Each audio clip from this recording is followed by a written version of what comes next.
Hello students, class 10th का हम physics पढ़ रहे हैं। Light reflection and reflection chapter का वीडियो लेक्चर का ये हमारा फोर्थ पार्ट है। थर्ड पार्ट के एंड में हमने image formation of concave mirror हमने डिस्कस किया था। अब उसको आगे कंटिन्यू करते हैं फोर्थ पार्ट में।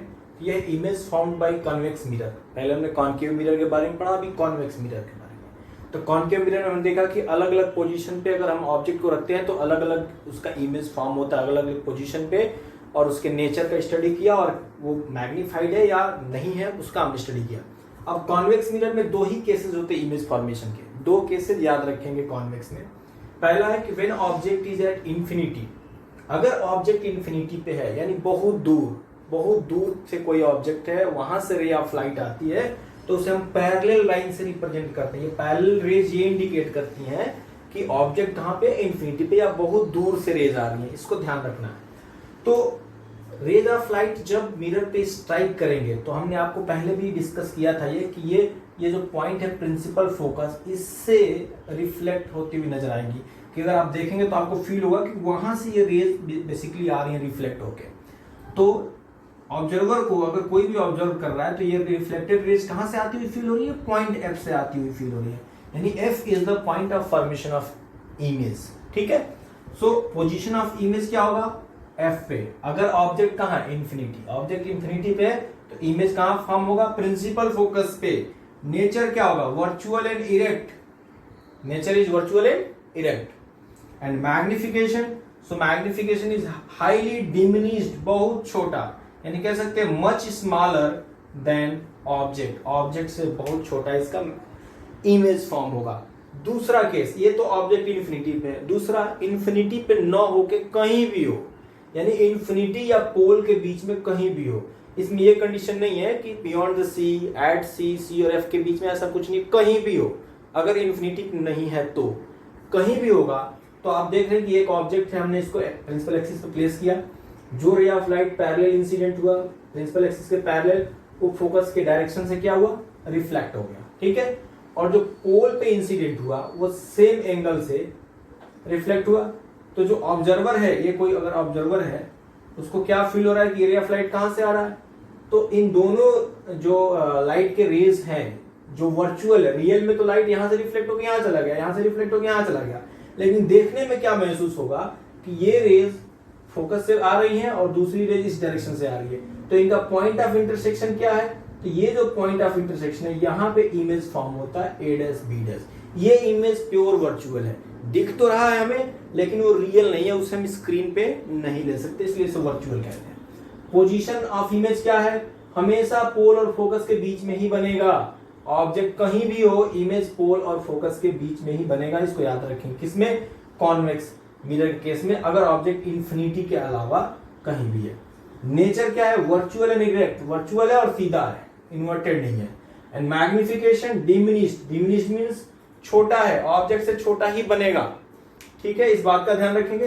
अब जब हम यूजेस डिस्कस कर लेंगे कॉन्केव और कॉन्वेक्स के यूजेस क्या है।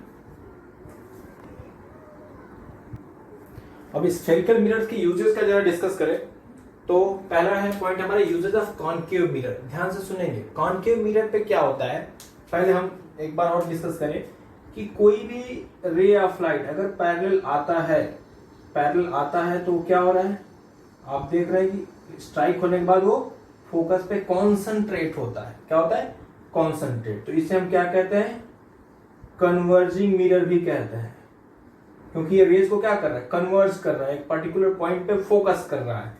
तो इसे फोकसिंग मिरर या कन्वर्जिंग मिरर कहते हैं। ठीक है। तो जो इसका नेचर है उसी के हिसाब से इसका यूज भी होगा।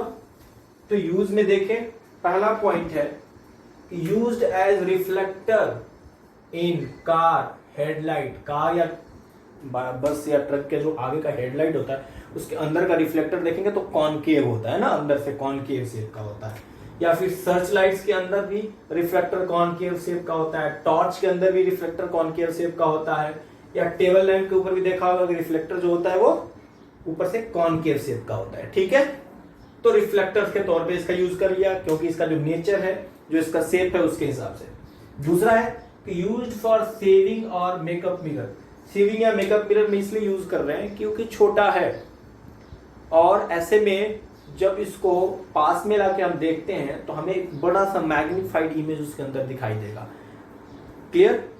तो सेविंग या मेकअप मिरर के तौर पे भी यूज कर सकते हैं, छोटे मिरर में बड़ा इमेज देख सकते हैं। नेक्स्ट है use by dentist to observe large image of teeth. दांत के अंदर अगर केविटीज को देखना होता है तो डेंटिस्ट कॉनकेव मिरर का यूज करते हैं मुंह के अंदर, और उससे ये देख पाते हैं, उसका मैग्निफाइड व्यू देख पाते हैं कि बड़ा इनलार्ज करके कि अंदर क्या पोजीशन है टीथ के अंदर। तो क्योंकि मैग्नीफाई करता है इमेज को, बड़ा करके दिखाता है, इसलिए जहां इमेज को मैग्नीफाई करना है वहां हम कॉनकेव मिरर का यूज करेंगे। कॉन्वेक्स में हमेशा छोटा इमेज दिखाई देता है। ठीक है। Large concave mirrors are use to concentrate sunlight to produce heat in solar cooker. अब सोलर कुकर के लिए हीट ज्यादा चाहिए, ज्यादा हीट के लिए सनलाइट को हमें क्या करना है, एक पॉइंट पे गैदर करना है या कॉन्सेंट्रेट करना है। तो हम किस मिरर का यूज कर सकते हैं, कॉनकेव। बड़ा सा कॉनकेव मिरर लगा दिया, ज्यादा सनलाइट को कम पोजीशन पे फोकस करेगा तो क्या करेगा, हीट को ज्यादा वहां पे ट्रांसफर करेगा। ठीक है, कॉन्सेंट्रेट कर देगा। अब हम कॉन्वेक्स मिरर की बात करें तो कॉन्वेक्स मिरर क्या करता है, छोटा इमेज दिखाता है, बड़े चीजों को छोटा करके दिखाता है। तो उसका एक बेनिफिट क्या हो गया कि यूज्ड इन ऑटोमोबाइल्स या व्हीकल्स। रियर व्यू मिरर होता है ना, पीछे देखने के लिए जो मिरर होता है स्कूटर में, कार में, बाइक में, उसमें कॉन्वेक्स मिरर होता है। वो देख के आपको लगता है कि प्लेन मिरर है, बल्कि वो प्लेन मिरर नहीं होता, वो कौन सा मिरर होता है, कॉन्वेक्स मिरर होता है। ठीक है, as a rear view mirror, because क्यों, छोटा दिखाता है तो कम में वो पीछे का ज्यादा वाइड पोर्शन कवर करेगा। It gives a very large field of view the rear traffic then a plane mirror of equal size. यानी एक प्लेन मिरर ले लिया और एक कॉन्वेक्स मिरर ले लिया, तो प्लेन मिरर के मुकाबले ये उसी साइज का कॉन्वेक्स मिरर पीछे ज्यादा बड़ा व्यू ऑफ फील्ड आपको दिखाएगा, क्योंकि ये छोटा करके दिखाता है। क्लियर? इसलिए आप देखेंगे मिरर पर लिखा होता है कि objects in the mirror closer than they appear. जितना वो क्लोज दिख रहा है उससे भी ज्यादा वो क्लोज है। क्यों? क्योंकि उसे दूर करके छोटा करके दिखा रहा है। समझ में आ रही बात? तो वो ज्यादा क्लोज होता है जितना हमें दिखता है, क्योंकि वो वर्चुअल है। ठीक है, तो और ये इनके यूजेज हो गए। अब इसके बाद हम सबसे इंपॉर्टेंट टॉपिक पढ़ने जा रहे हैं, जिसके बेसिस पे बहुत सारे न्यूमेरिकल्स आपको आएंगे और आपको करने हैं। वो है आपका मिरर फॉर्मूला या मिरर इक्वेशन। तो इस चैप्टर के न्यूमेरिकल्स में सबसे ज्यादा यूज होने वाला जो फॉर्मूला है वो है हमारा mirror formula. Basically mirror formula है क्या, ये देखें तो आप कह सकते हैं कि it is the relation between object distance u, image distance v and focal length f, small f। किसके किसके बीच में, object distance, image distance and focal length of a spherical mirror. ठीक है, और ये रिलेशन होता कैसे है, तो reciprocal of object distance plus reciprocal of focal image distance is equal to reciprocal of focal length. इस फॉर्मूले का प्रूफ है, और वो प्रूफ हम 12th क्लास में पढ़ते हैं। आपके सिलेबस में इसका प्रूफ नहीं है, इसलिए मैंने केवल डायरेक्ट फॉर्मूला लिखा है, क्योंकि डायरेक्ट फॉर्मूला आपके सिलेबस में है। अगर इसका प्रूफ जानना होगा तो आप 12th के प्लेलिस्ट में उसको देख सकते हैं, अगर आप इंटरेस्टेड हो तो। ठीक है, फिलहाल आप ये याद कर लेंगे, लेकिन न्यूमेरिकल्स करते समय साइन कन्वेंशन का आपको ध्यान रखना है कि ऑब्जेक्ट डिस्टेंस को हमेशा नेगेटिव लेंगे।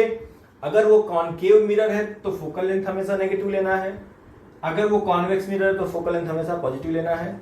लेकिन ऑब्जेक्ट डिस्टेंस दोनों ही केस में नेगेटिव होते हैं, और v की वैल्यू पॉजिटिव और नेगेटिव कुछ भी हो सकती है, वो तो डिपेंड करता है कि पोजीशन क्या है ऑब्जेक्ट का। ठीक है, तो वो तो हम डिस्कस करेंगे क्वेश्चन अभी। इससे रिलेटेड एक दो क्वेश्चन आपको इसी सेशन में हम कराएंगे इस वीडियो में।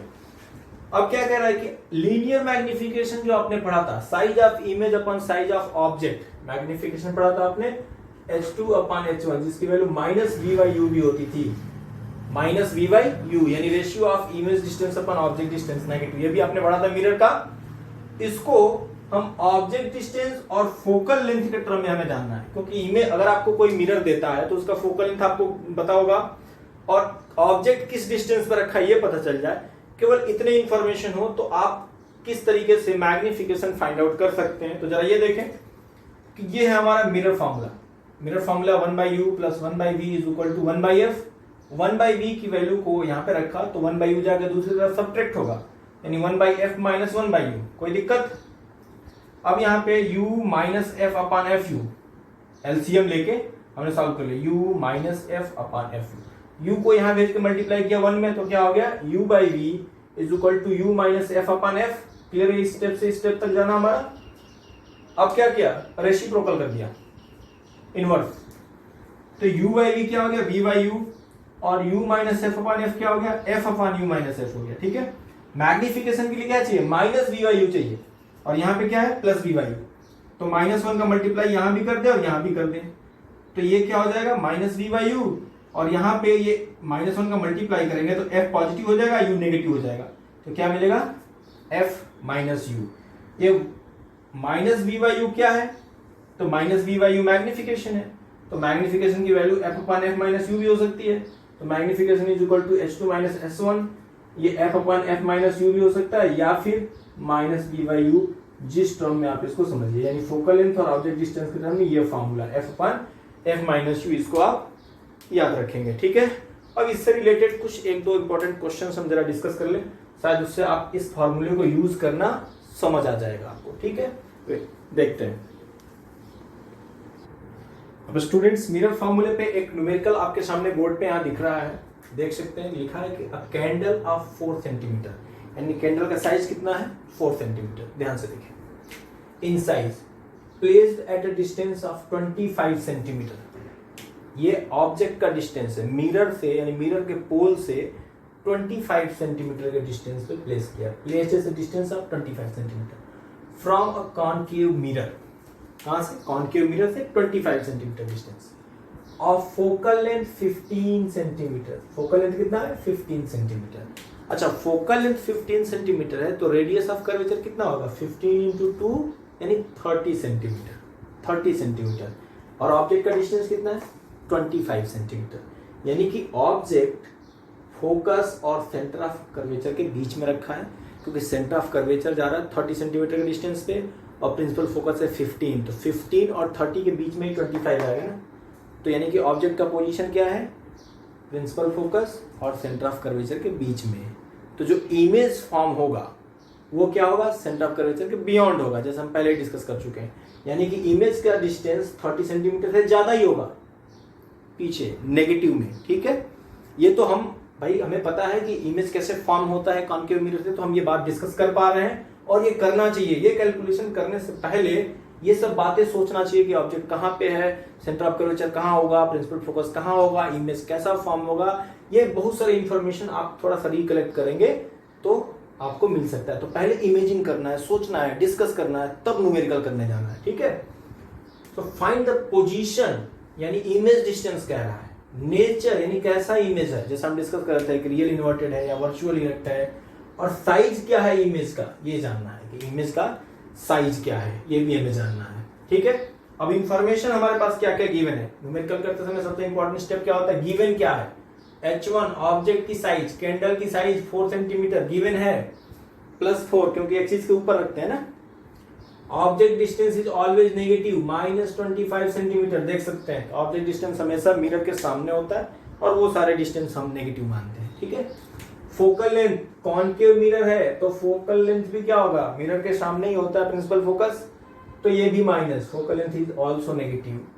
इमेज डिस्टेंस भी हमें फाइंड करना है, इसके आगे क्वेश्चन मार्क। गिवन क्या है, इमेज का, ऑब्जेक्ट का साइज, ऑब्जेक्ट का डिस्टेंस, मिरर का फोकल लेंथ, इमेज डिस्टेंस हमें फाइंड करना है, और हाइट फाइंड करना है या साइज फाइंड करना है हमें इमेज का।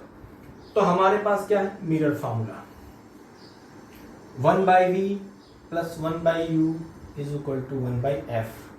u की वैल्यू क्या है, -25 रखा, v की वैल्यू नहीं पता है, पता करनी है, f की वैल्यू -15। ठीक है, इसको ट्रांसपोज किया दूसरी तरफ, तो ये माइनस है, दूसरी तरफ जाए क्या होगा, प्लस हो गया।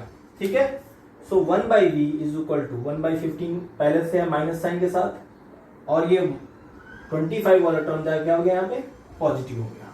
ठीक है, -1/15 + 1/25, 15 और 25 का एलसीएम हमने 75 लिया, तो 15 5 जा 75, तो -5 यहाँ पे होगा, 25 3 जा तो +3 हुआ, -5 + 3 क्या होगा, -2, तो 1/v इज इक्वल टू -2/75, ये देख सकते हैं।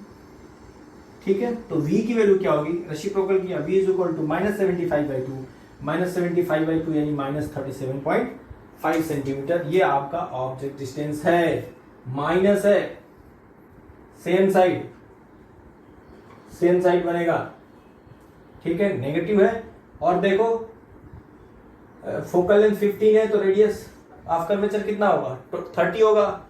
तो ये कितना है, 37 है।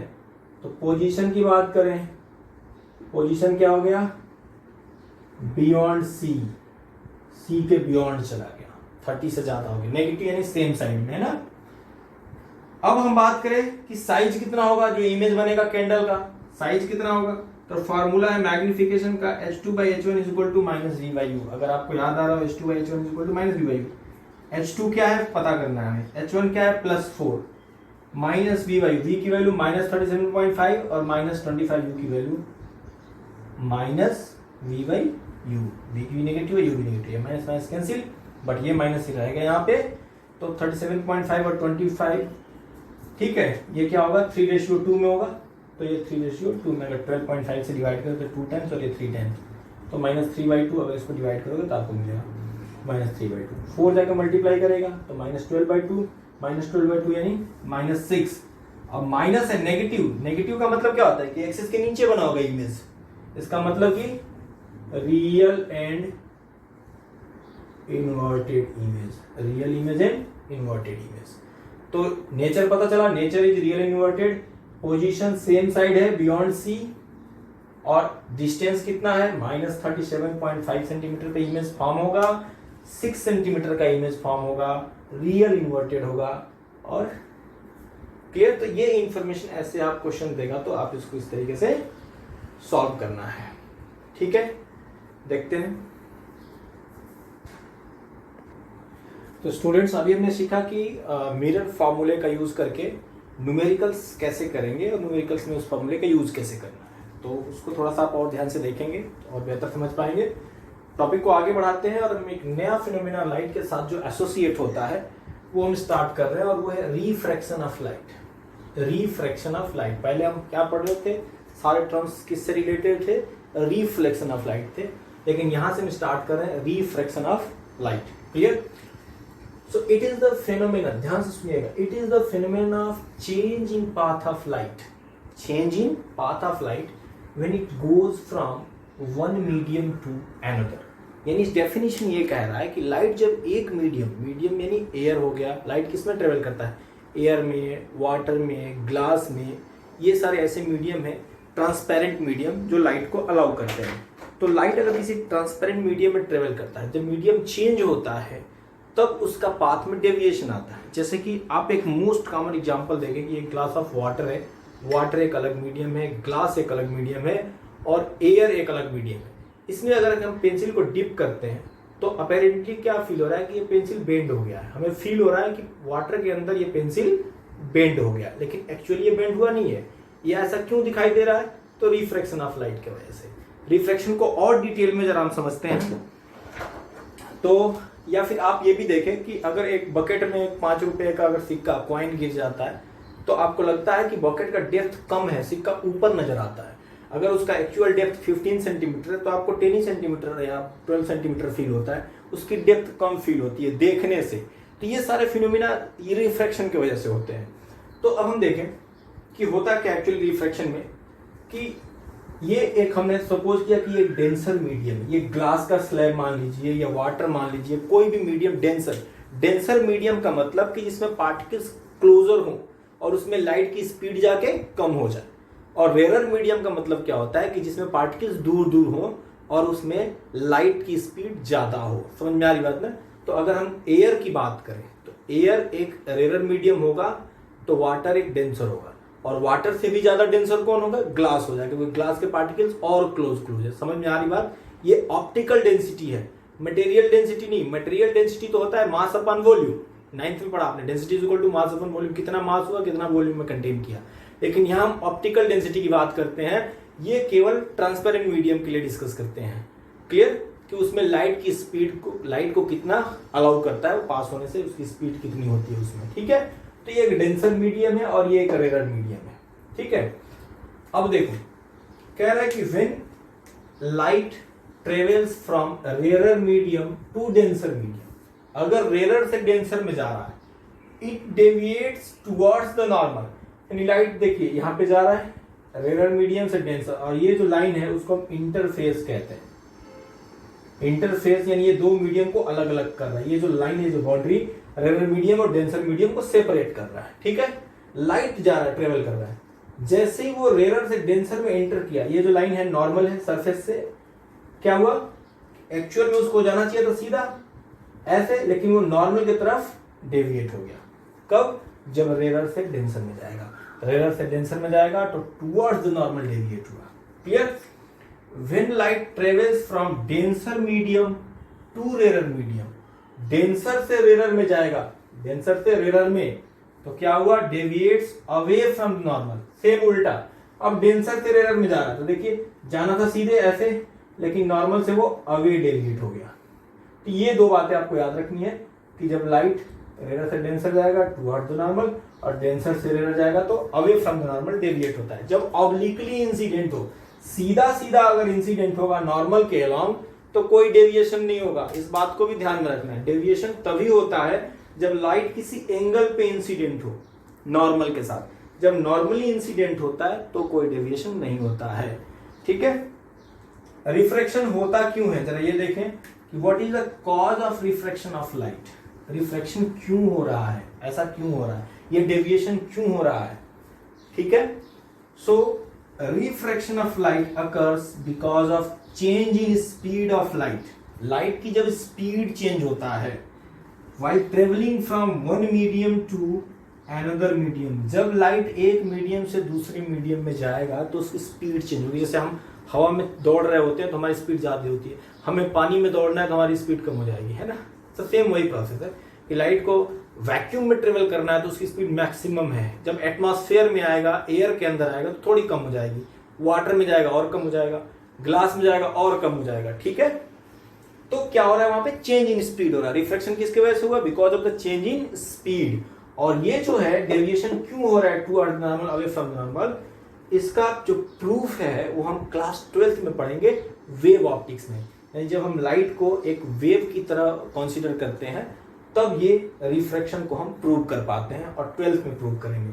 ठीक है, so speed is greater in rarer medium while lesser in denser medium। यानी जैसे मैंने बताया कि जैसे जैसे मीडियम रेरर होगा वैसे वैसे स्पीड बढ़ता जाएगा, और जैसे जैसे मीडियम डेंसर होगा वैसे वैसे स्पीड कम होता जाएगा। तो ये तो बेसिक इंफॉर्मेशन हो गया रिफ्रैक्शन के बारे में। मैंने कुछ एग्जांपल्स भी दिए, डेफिनेशन बताया, और क्या होता है, क्यों होता है, ये डिस्कस किया। अब रिफ्रैक्शन ऐसे ही नहीं होता, रिफ्रैक्शन किसी सर्टेन लॉ, जैसे रिफ्लेक्शन भी किसी सर्टेन लॉ से रिस्ट्रिक्टेड था जिसको हमने लॉ ऑफ रिफ्लेक्शन में पढ़ा, वैसे ही हम इसमें भी रिफ्रैक्शन के कुछ सर्टेन रूल्स होते हैं, कुछ लॉज होते हैं, उसको जरा डिस्कस करें।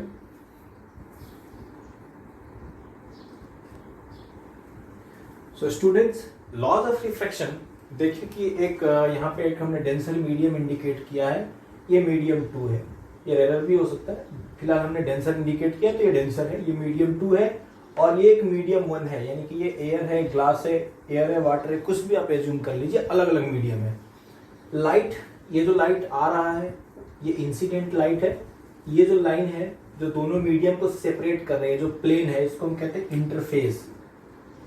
आपको पहले भी बताया हमने कि ये इंटरफेस है।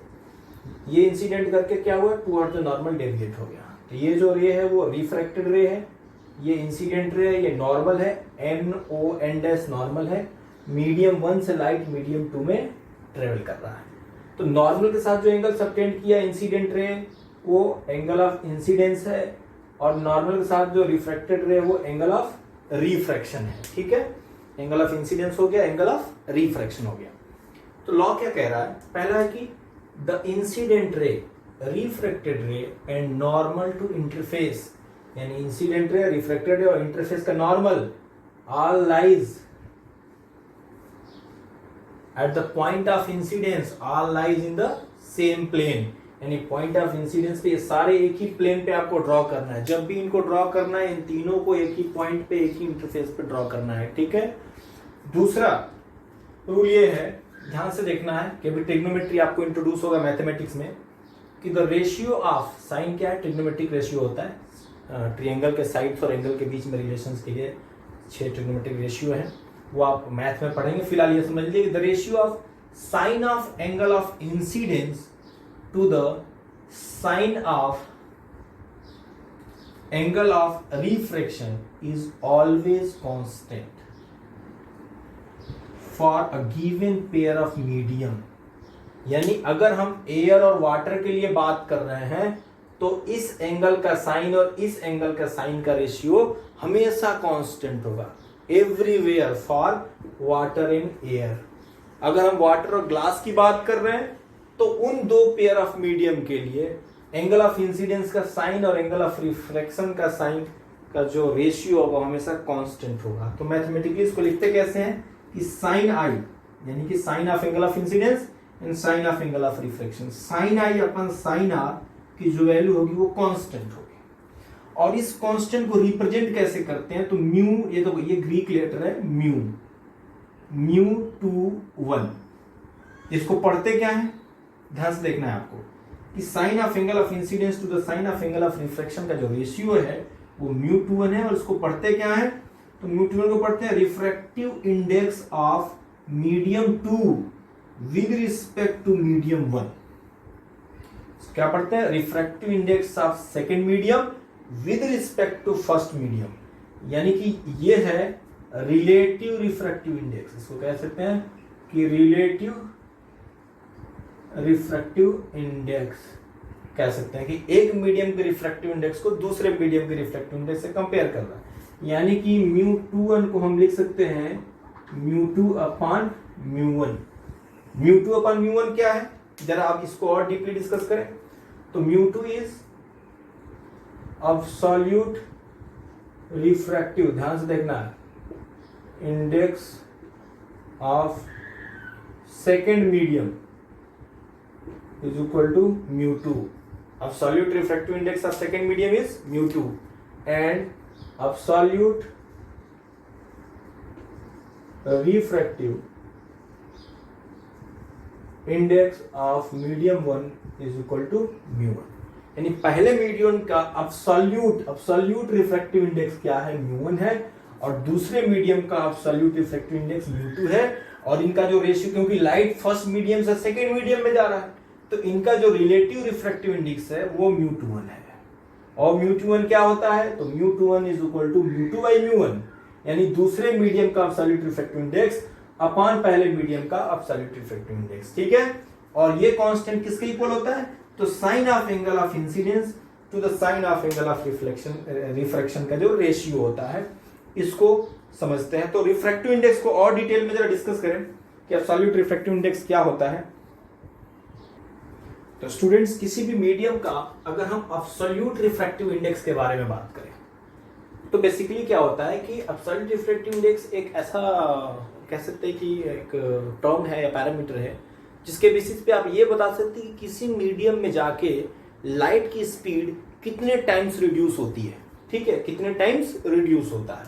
तो कैसे डिफाइन करते हैं, of medium is defined as the ratio of speed of light in vacuum or air to the speed of light in that medium। यानी कि किसी मीडियम का जो एब्सोल्यूट रिफ्रैक्टिव इंडेक्स है वो क्या बताता है, वो रेशियो है कि वैक्यूम या एयर में लाइट की स्पीड कितनी थी और उस मीडियम में आके लाइट की स्पीड कितनी हो गई। ठीक है, it is generally known as refractive index, इसको एब्सोल्यूट रिफ्रैक्टिव इंडेक्स कहते हैं या एब्सोल्यूट सिंपली रिफ्रैक्टिव इंडेक्स भी कहते हैं।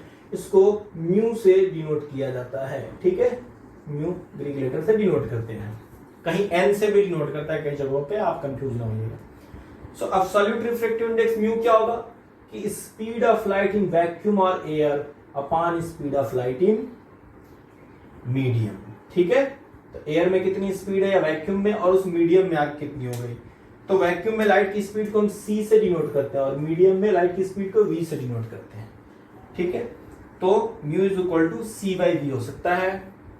अगर हम इसके यूनिट की बात करेंगे तो सी का भी होता है मीटर पर सेकेंड और वी का भी होता है मीटर पर सेकेंड, तो कोई यूनिट नहीं होता, रिफ्रैक्टिव इंडेक्स का कोई भी यूनिट नहीं होता, ध्यान रखेंगे इस बात का। ठीक है,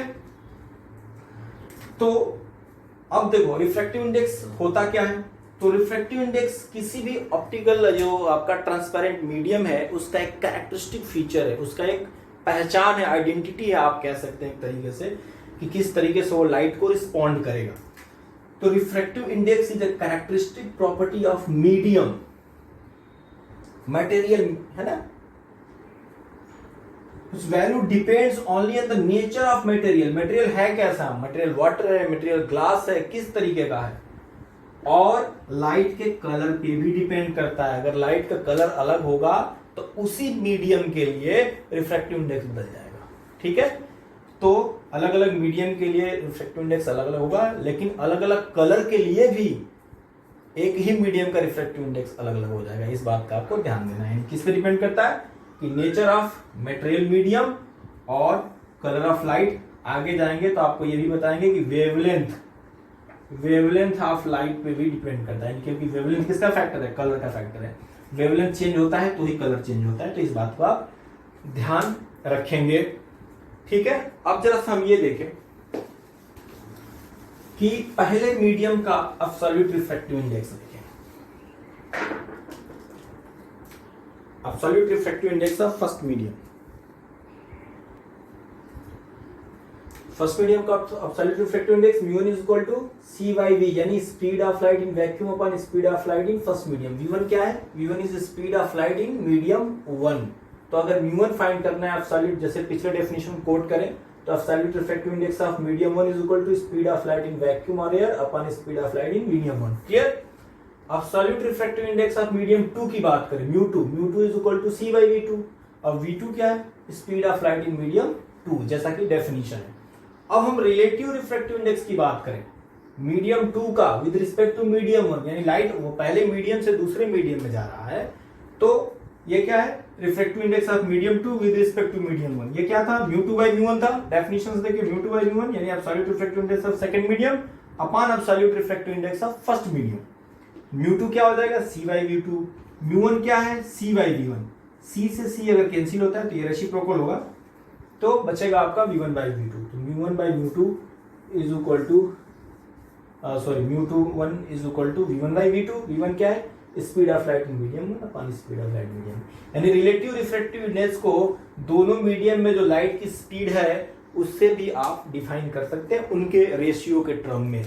ठीक है, ये अब जिस मीडियम की रिफ्रैक्टिव इंडेक्स जितनी हाई होती है आप कहेंगे कि वो मीडियम उतना ही डेंसर है, यानी वो मीडियम में लाइट की स्पीड उतना ही कम हो जाएगा। तो कोई आपसे ये पूछे कि आप रिफ्रैक्टिव इंडेक्स से समझते क्या है, तो आप ये बताएंगे कि रिफ्रैक्टिव इंडेक्स किसी मीडियम का एक कैरेक्टरिस्टिक फीचर है जो ये बताता है कि उस मीडियम में लाइट की स्पीड कितनी कम हो जाएगी। ठीक है, so a medium of high refractive index is optically denser medium, और जिस मीडियम का लो रिफ्रैक्टिव इंडेक्स है वो रेयरर मीडियम है, और जिस मीडियम का हाई रिफ्रैक्टिव इंडेक्स है वो डेंसर मीडियम है। ठीक है, और हम ये कहें कि अ medium of low refractive index is optically rarer medium. इसको ऐसे चेंज कर सकते हैं, रेयरर मीडियम। ठीक है, तो ये रिफ्रैक्टिव इंडेक्स के बारे में, लॉ ऑफ रिफ्लेक्शन के बारे में आपका इन्फॉर्मेशन है।